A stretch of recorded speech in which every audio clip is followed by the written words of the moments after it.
Babak 1. Keadaan di dalam kelas. Cikgu, usapkan saya. Sofia, awak dah besarkan.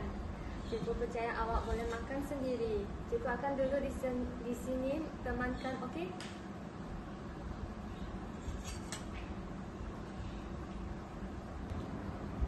Babak 2. Panggilan telefon berulang dari ibu.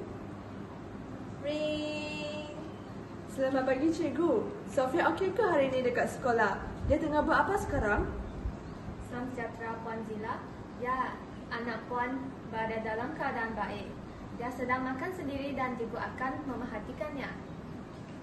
Cikgu, saya risau dia jatuh kalau bermain dekat luar nanti. Pastikan dia jangan keluar dari kelas ya. Pastikan dia sopkan dia makan sampai habis nanti. Puan, saya faham kebimbangan Puan.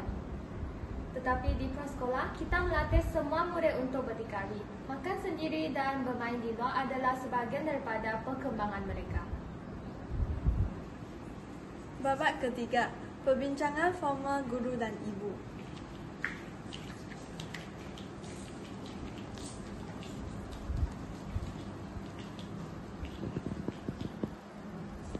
Puan, terima kasih kerana datang. Cikgu ingin berbincang dengan perkembangan anak Puan. Cikgu perasan dia sangat bergantung kepada orang dewasa untuk semua perkara. Saya cuma takut dia cedera ataupun sakit nanti. Dia masih kecil cikgu. Betul Puan, tapi pada umur ini anak perlu melatih berdikari supaya keyakinan diri dan emosinya lebih kuat.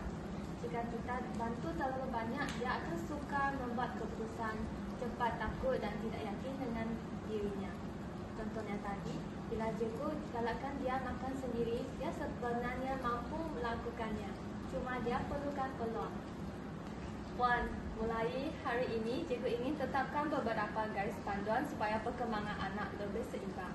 Yang pertama, di sekolah, cikgu tidak akan menguat mana-mana kanak-kanak. Ini untuk melatih kemandirian mereka. Yang kedua, kita sentiasa memantau anak yang bermain di luar. Risiko kecil adalah normal dan penting untuk mereka belajar mengawal badan.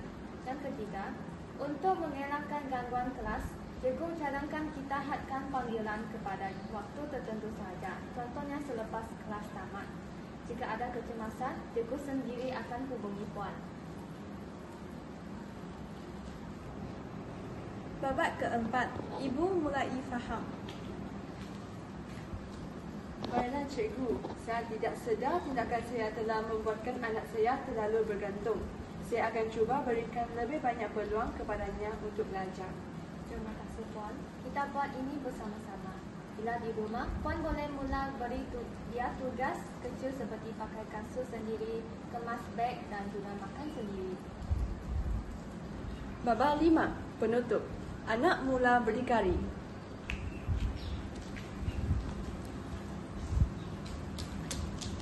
Cikgu, ibu, saya makan sendiri hari ini.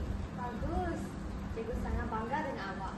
Nampak Puan, bila diberi peluang, anak Puan sebenarnya sangat mampu. Terima kasih cikgu. Saya akan sokong dari rumah.